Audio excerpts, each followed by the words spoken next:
This time on Great British History Hunters, a Bristolian detecting duo I think we might have another complete part. Very, very excited. make the find of a lifetime, and tribes of amateur archaeologists That ended up in my trash. piece together the past. That could be King Arthur's bread knife. You've got to have a good imagination when you're a metal detector.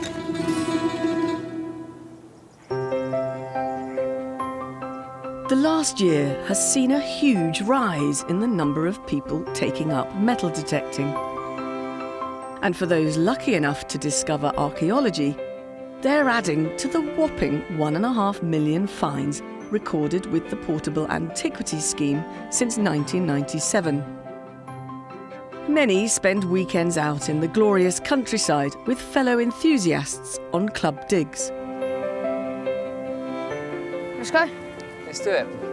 11-year-old Patrick Hooper is the youngest member of his local Hampshire detecting club, the Soil Searchers. Who's going to be the first to find the first signal? Probably you. Probably. As is usual, Dad Andy's in tow. And today, the group have permission from the landowner to detect on a field near Andover. Wow, look at, yeah, that's... Oh, wow. No, this one's a George the First. Is that George the First? Yeah, halfpenny. Wow, nice. Paddy's young brain is a sponge for historical facts, doing Dad Andy proud. To have my child so absorbed in a hobby, it's great. He's not in front of a screen, he's finding interesting things, he's out in the fresh air. Yeah, let me flick it out. Oh, that could be a coin. Go on then. Please, first hole, come on. There's no way. What is it? Go on.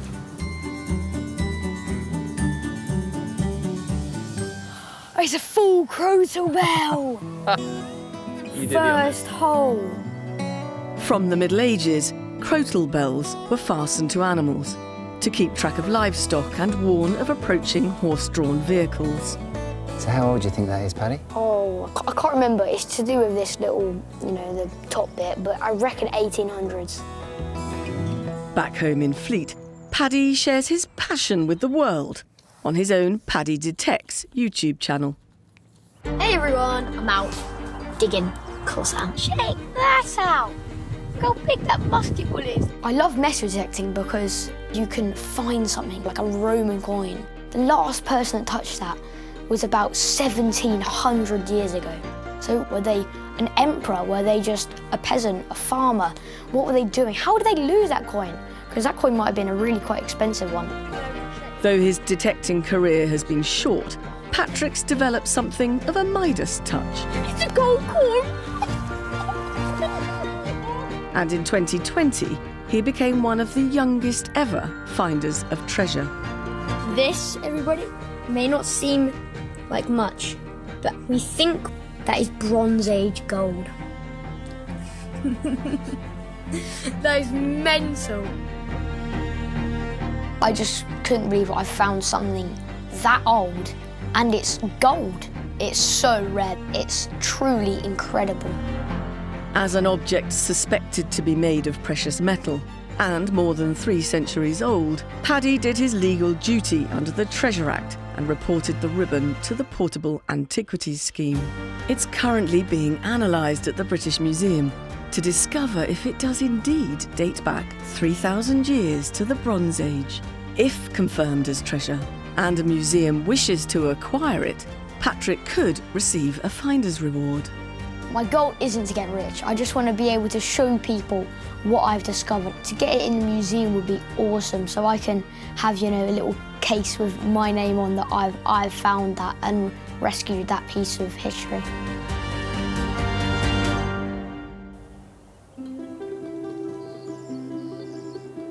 After the Roman conquest of Britain in the 1st century, the West Country became a hub for industry and agriculture. Grand cities like Bath and Gloucester sprung out of the enormous wealth generated in the region. Fast forward 2 millennia, and best buddies Mark Wilcox and Mark Lovell now search the fields of Gloucestershire for remnants of Roman life left in the turf.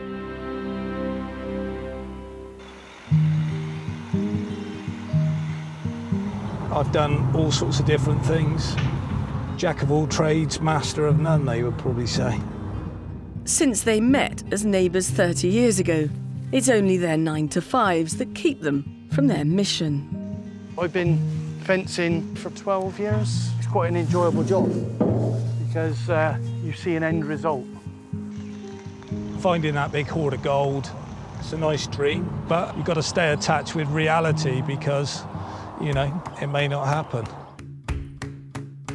But the Marks know you've got to dig a lot of holes before you strike gold. That's what I was looking for. Right, well, Romans had those sort of things though, didn't they? When they carried their orders, did they really? It probably is a template. Keep going. It's a silver shilling. It's the bottom of a battery. No, it's not. It's actually a George III, 1760 something. George III, is it? George III, tell he's looking to the right.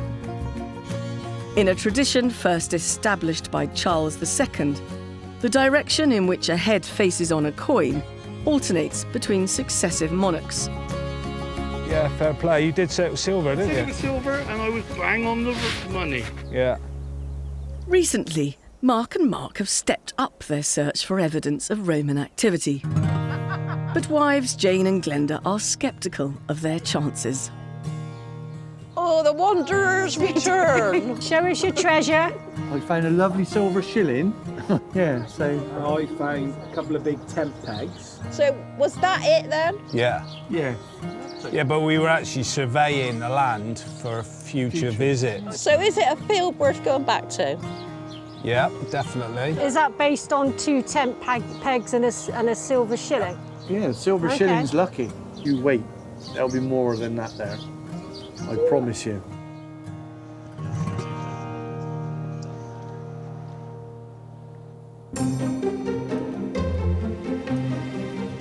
Today, Fines Liaison Officer Joe Armett is holding a surgery at Nebworth in Hertfordshire. A host of amateur archaeologists from the southeast and beyond are bringing their treasured finds for him to examine. I'm really looking forward to this. I've got people that have been doing it for 30, 40 years, and I've got people that are just starting out. And for me, it's just fantastic that I can work with these people as part of my job to preserve the country's history. Potential treasure must be reported to a local Fines Liaison Officer who logs them and advises what happens next. 11-year-old Patrick is no stranger to the system. How long did it take you to find a piece of treasure, Paddy? Not long, about a year, maybe a bit less. And how long did it take you? It took me 39 years. Whilst Patrick's gold ribbon is under investigation at the British Museum, he's keen to find out more about his newest find. What have you got for me today? So I have crossbow. It still rings. Yeah, cleaned up full. Some of them have maker's marks on.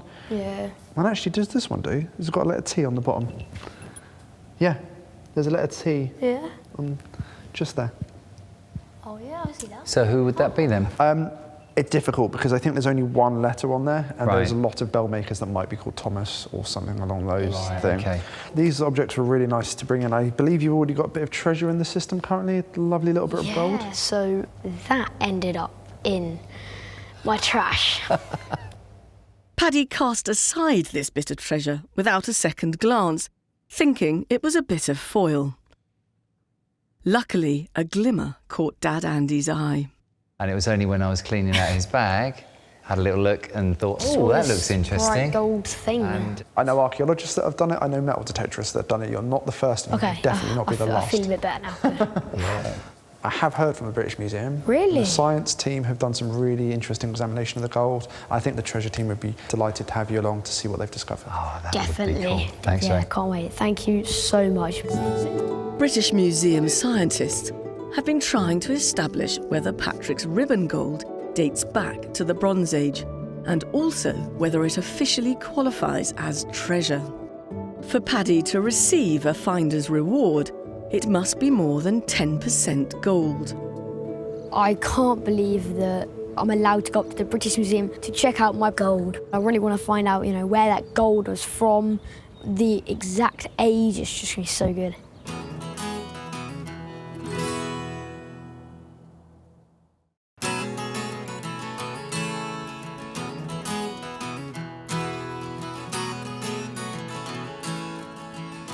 Today, on the outskirts of Bristol, Finds liaison officers Kurt Adams and Lucy Shipley are holding a surgery to see what historical treasures have been newly unearthed in the West Country.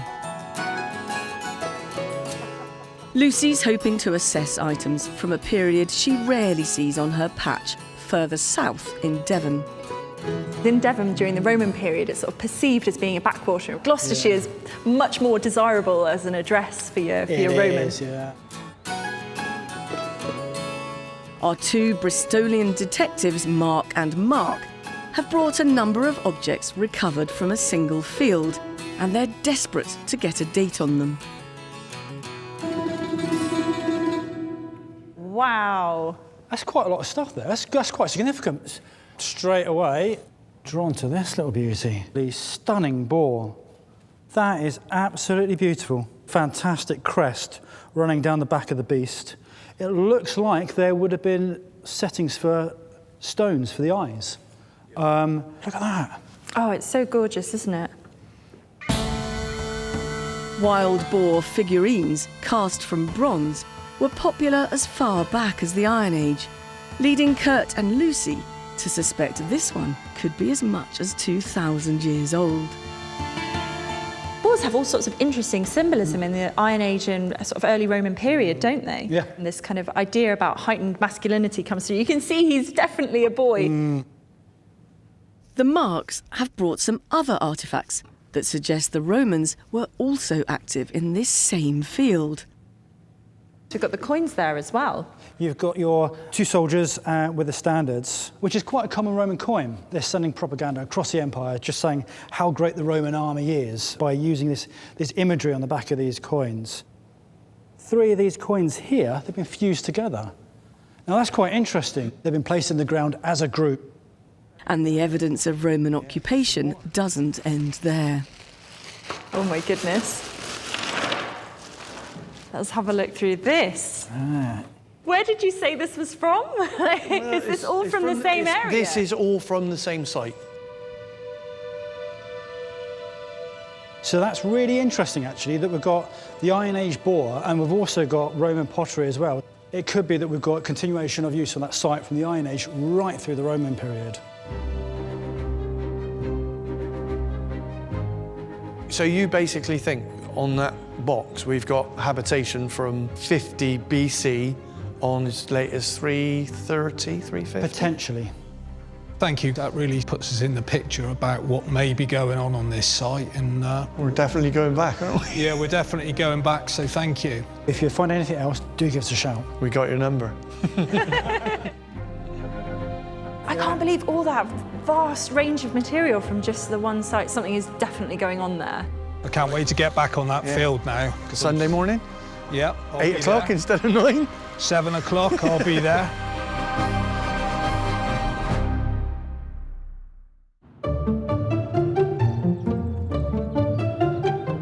Today, the British Museum's Scientific Research Department has invited Patrick up to London to discover more about his ribbon of gold.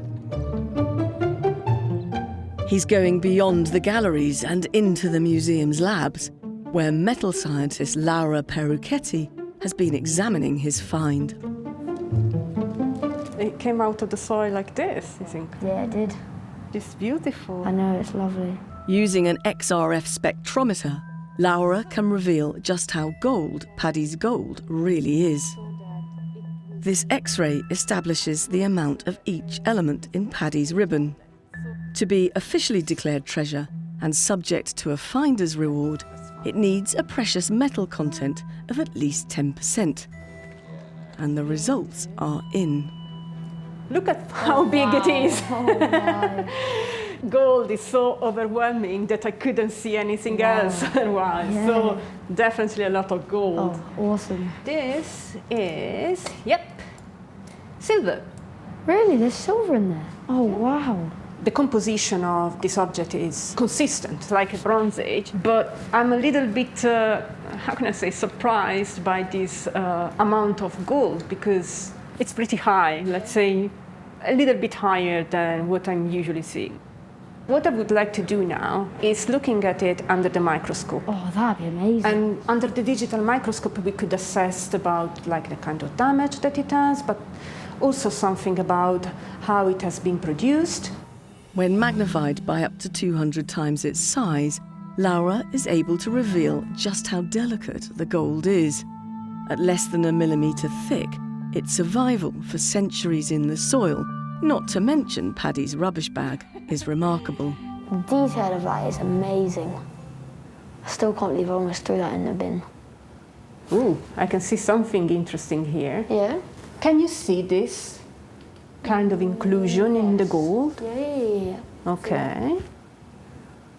It's indicating that this gold was taken from the river. Gold that are coming from a mine usually doesn't have this kind of inclusion. It's amazing to think someone thousands of years ago went into that, whatever river it was, or lake, and picked out that gold, and now we're studying it thousands of years in the future. It's amazing. Isn't it amazing? Laura's analysis, including the mystery of the surprising amount of gold, will now be studied by the museum's curators as they try to determine who Paddy's ribbon may have belonged to and whether it's definitely Bronze Age.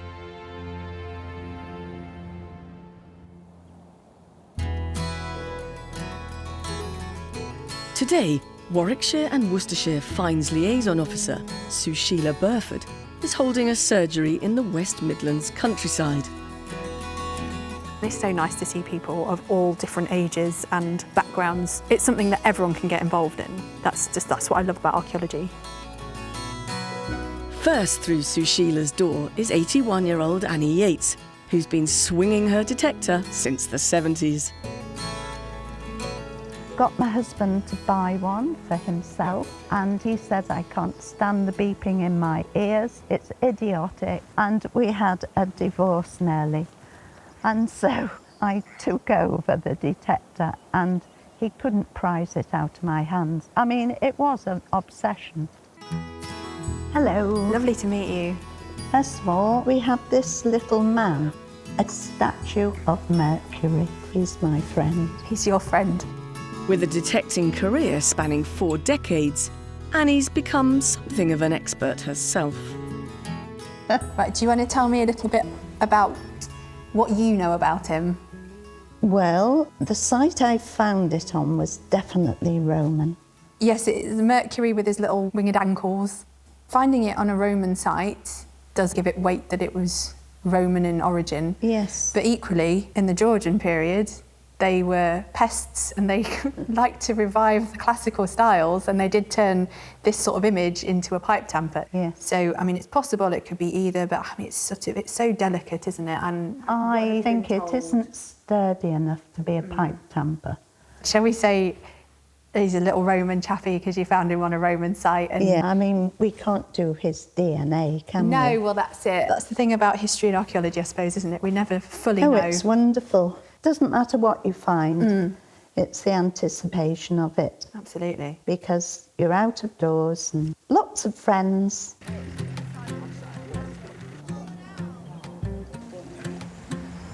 How many years have you been doing it now, Annie? I'm not telling you. Annie is part of an all-female detecting collective called the Sassy Searchers. While there's no doubt metal detecting is a male-dominated hobby, more and more women are putting coil to the soil. Well, good morning, everybody. In 2018, Michelle Val set up a tight-knit online tribe for female detectorists. Welcome to the first Sassy Searchers Dig! Yay! And it's since grown to 700 members. I'm so excited to get everybody together. We'll meet up at last, or some of us. I'm going to get emotional now because I feel really proud. I'd meet an odd lady or two on group digs, so I thought, how would I be able to connect with them, because we all lived in different areas, and so I decided to start a women's-only group. Have a lovely time today. Go and find some history. All right. Michelle's arranged permission from the landowner for her group to detect in this field near Wem in Shropshire. It's something off a piece of furniture, some kind of screw. During the week, Michelle works as a teaching assistant in Blackpool. But weekends are for detecting, and her trusty camper van takes her all over the country. I call her Noxie after my metal detector. She's an Equinox. And then if you go inside, you'll see her charging station for the metal detectors. And that's it. Oh, and I can do my hair with a hairdryer too. But for Michelle, metal detecting is much more than just a pastime. I got into metal detecting because of my mental health. I was diagnosed with PTSD from my childhood. 6 years ago, I couldn't leave the front gate of my house, and somebody suggested metal detecting was a way of helping people with that condition. When you're anxious, your head's always going all the time, so it's the only time my head's ever peaceful. You know, just concentrate on the sounds. It gives me peace when I've got those headphones on. Despite only detecting since 2016, Michelle has already made the find of a lifetime. It was about 6 months after I started detecting when I found it. Go for it, girl. I've just got my first gold coin. The condition of this extremely rare half-angel, struck during Richard III's reign in the 15th century, has Michelle thinking that it could have gone on an uncomfortable journey to prevent it being stolen during the War of the Roses. They used to fold them before battle. The knights would swallow these coins, and then, obviously, wherever it came out of, after it worked its way through. So we're not sure how it got into this particular field, because it was 14 miles away from the Battle of Bosworth. I'll never forget the day, to be honest. Although some single coins can be claimed by the Crown, Michelle's didn't qualify as treasure, so she was able to take it to auction, where the winning bidder was willing to pay £40,000 for an object that, so the story goes, could have passed through the digestive tract of a Tudor knight. But will Michelle's gang discover anything of note today? Over in the West Country, Bristolian detectorist duo Mark Wilcox and Mark Lovell are at the field where they dug up an Iron Age boar and some Roman coins. And now they think they could have unearthed something even bigger. The signal was banging. Started digging it, called Mark over. And I said to Mark, there's a piece of pot here. And the signal was inside the pot, or what I thought was underneath the pot. Yeah. Oh, man.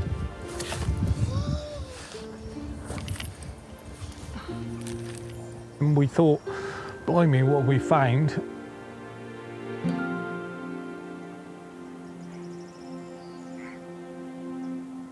I said to Mark, we've got to do the right thing here. We've got to contact the flow.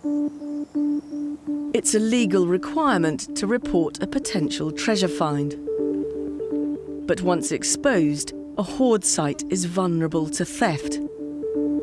Significant historical discoveries can become the target of unscrupulous archaeological thieves. Nighthawks, as they're known, don't seek permission to detect on land and either keep or sell treasure illegally. We decided then we had to fill the hole back in. I trust my friends, but you never know who's going to find out. And it's too important to risk somebody destroying it.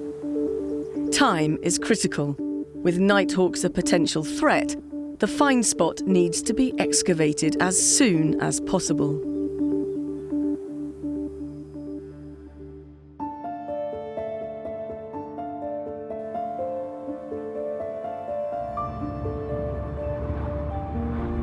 Kurt Adams, Finds Liaison Officer for Gloucestershire and Avon, is on his way to meet Mark and Mark. Got here then eventually. At the site of their potential Roman hoard. Oh man. 7 days ago, they found a pot they're convinced is full of coins. And their detectors told them there could be more. Not quite sure what we're going to encounter. This is a unique opportunity to actually excavate a coin hoard. Normally they're quite dispersed. It's Kurt's first chance to investigate. But there are concerns that someone could have got there before him.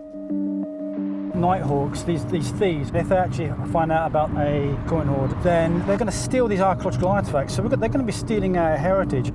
So it's really important that we get this dug as quickly as we possibly can. When Kurt arrives, the first job is to check for evidence of nighthawking. So it is. Yep. There, definitely. Yeah, okay. Well, definitely. These don't look disturbed. It should be fine. Reassured the site is untouched, Kurt can now take a look at what the marks dug up a week ago. This is what we've already found, and that's heavy. 2,000 years old, nearly. It's all intact. That's amazing. That is, yeah. And as you can see, it's all, we've not disturbed it too much. Rather than getting stuck in with spades, a site of this potential significance calls for extreme care and caution. I'm just laying out a 2 metre by 2 metre trench. As soon as we've got the topsoil off, we'll then be able to actually see the archaeology underneath before we could then start thinking about actually excavating the actual hoard itself. As time is of the essence, Devon, Finds Liaison Officer Lucy, has joined the excavation effort. Left or right? My right. You're right, that's it. Bit more, that's it.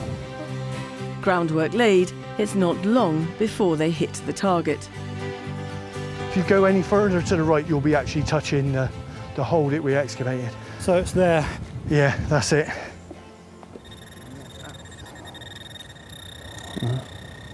Pot, yep, fantastic. A few bits of Roman pot here. Oh God, look at this, look at this. It's a lovely bit of rim. As the pottery piles up, they soon discover the real treasure. There you go. So, yes. Roman coins. Getting more and more exciting every minute. It's just amazing. Likely hit by a plough, this second pot has its contents laid bare. Oh, that's nice. After the scattered contents of the second pot are recovered, something tantalising is revealed in the dirt. The more I look at this, the more I think we might have another complete pot. So we've now got 3 pots. A third pot has raised the bar on the importance of this site. It's just incredible, really. It's, to be totally honest, I'm just a little bit stunned by it. Very, very excited. The only other time I was as excited was when I was cutting my children's umbilical cords. So if that can get across how exciting this is. I'm not 100% convinced that we're going to be able to get that out in one piece. Preservation of the archaeology is paramount, so Kurt and Lucy will need to harness all their specialist knowledge to recover the pot safely. Just trying to define the edges of this before we do anything drastic. So yeah, we've got a big crack there, so we can wrap it in plaster of Paris bandages to try and keep it secure. Are you ready? Right, oh, no. No, you're not, are you? I know, nor me. You want me to lift it a little bit more and you can... Yeah, go for it, try it. We both lift Yeah, that'd be brilliant. They are, you should be able to get under that now. 1, 2, 3. Flipping heck. Oh my God. Let's lower it really. I'm not trying. over, so bring it over a bit more. I got my hand under it. Oh man, that is heavy. Hey. Well, there we go. Whoa. And relax, that is heavy. That is seriously heavy. The weight of the pots could mean they contain enough coins to be declared treasure, and finders' rewards for sizable Roman coin hoards often reach 6 figures. This has been a brilliant find. And to find one, it's a great find. But to find 3 together, all buried in a line, was brilliant. And it was just, yeah, I've not seen something like that before. Let's put it in the car. But whether a Roman's fortune is sealed inside these pots is now a mystery for the British Museum's experts to solve. We've had worse days, haven't we? We certainly have.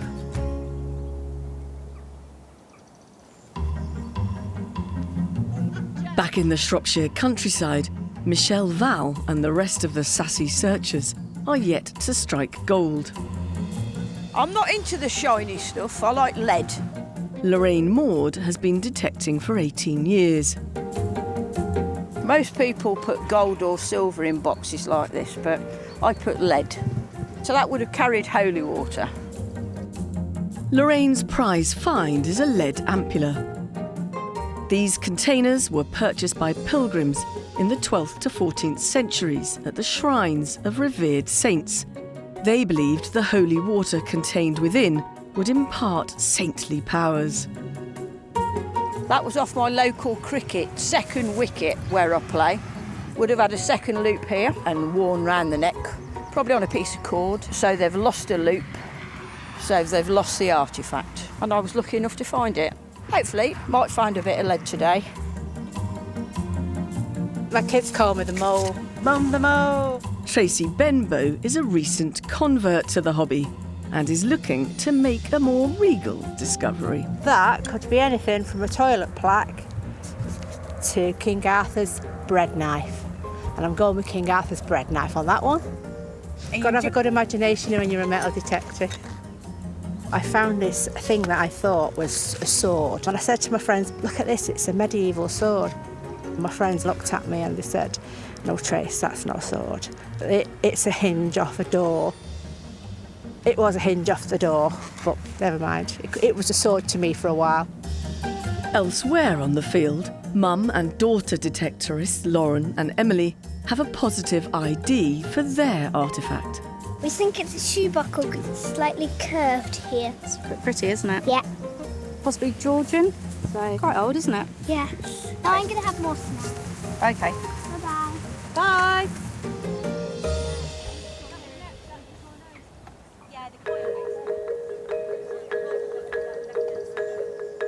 As the day draws to a close, the Sassies gather to compare finds. I've got that funny thing. Oh. Ooh. That's the thing about metal detecting, it's the mystery, isn't it? It's better than keep fit. I just want to say it has been fantastic to see you all, and you've all come along. For Michelle, today marks a significant moment in her mental health recovery. Never thought 6 years ago when I started with my panic attacks and things that I could sit here and actually talk to anybody. We've come from far and wide, so it just shows you what a great group we are. It's like a little community. We're a family, aren't we? Yeah, we are, family. Thank you for everything you've done, Michelle. Yes. Thank you. Thank you. It's all right. Thank you. Thanks, My hobby keeps me sane, keeps me happy, and I wouldn't be here today if it wasn't for it.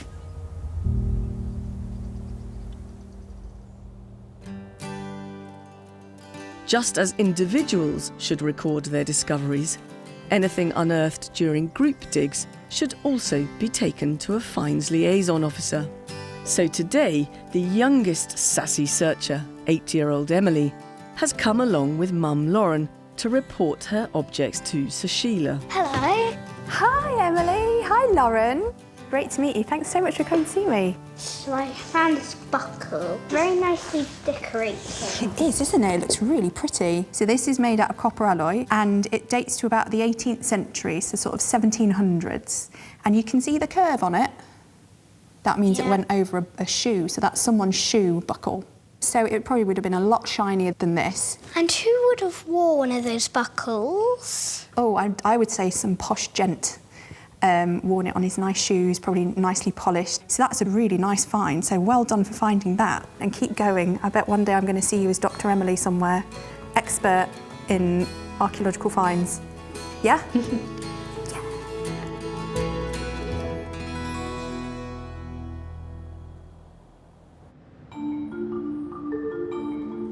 In central London, Mark and Mark's 3 Roman pots are being transferred to the British Museum under the protection of Finds Liaison Officer Kurt.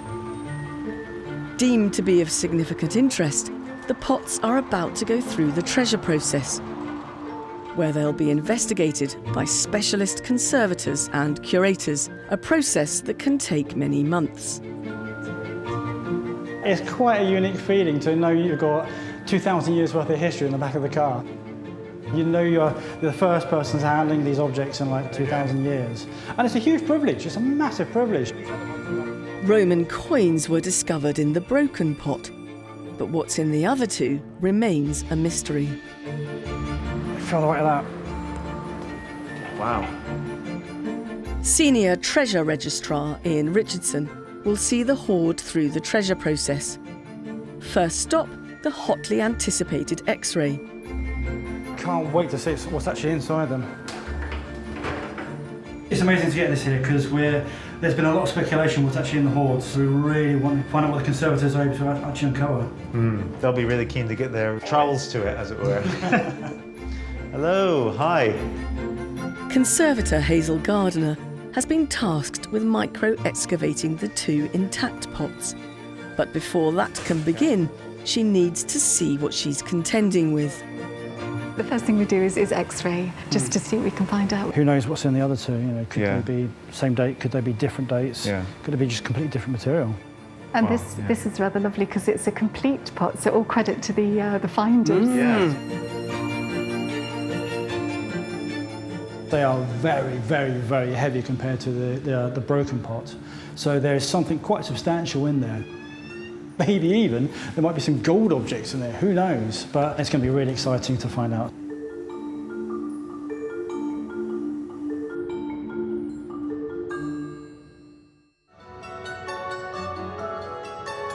At the British Museum, the scientific data on Patrick Hooper's ribbon gold has been pored over by prehistory curator Dr. Jennifer Wexler. Patrick's about to discover if it dates all the way back to the Bronze Age, as he hopes. I think it's a good chance that it's at least 3,000 years old, which is pretty amazing. The gold is soft and malleable, making it perfect for shaping into jewellery or decorative ribbon for hair or clothing. There's not a huge amount of personal adornments until this period in the middle of the Bronze Age, where we kind of have like an explosion of beautiful personal objects. One of the things they make a lot of is bracelets. Right. And also these little kind of rings they put in their hair. And so that's what we think maybe it fits into that period. Jennifer is helping to curate a new exhibition for the British Museum about Stonehenge, Britain's greatest prehistoric monument, which stands only 20 miles from the ribbon's find site. So do you reckon it was sort of related to Stonehenge, because Stonehenge was really quite close? What we're discovering is that the roots of Stonehenge are much deeper than we expected, which is very, very recent research. And we definitely know people were moving through those landscapes. There is definitely a tradition of people wanting to sort of show their identity and their status in a very particular way. You start thinking whether or not, you know, someone could have been walking towards Stonehenge. Oh, definitely. You know, wearing this nice gold ribbon and fell off, lost it. So you are connected to that story for sure. Awesome. Wicked. Connected to Stonehenge. Well done, that man. Patrick's ribbon gold has been officially declared treasure by the coroner, which means museums have first option to acquire it. So the good news is the Hampshire Cultural Trust has raised money to acquire it for your local museum. So that's really awesome. Well done, that man. Oh, that's so good. Fantastic. All I need now is my name against it. Found by Patrick Hooper, age 10, 11 now. Yeah. That'd be so cool. Over a year ago, Paddy's discovery nearly ended up in the rubbish. Now he knows it's an unusual piece of 3,000-year-old ribbon gold, possibly used as hair decoration by worshippers on their way to Stonehenge. The news we've had is that they valued it at £1,000. So I will get £500 of that, and then the landowner will get £500 as well, so split it in half. What are you going to spend your £500 on? New machine, definitely. Awesome. Good lad. I can't believe that. Really proud of you, mate. Thank you.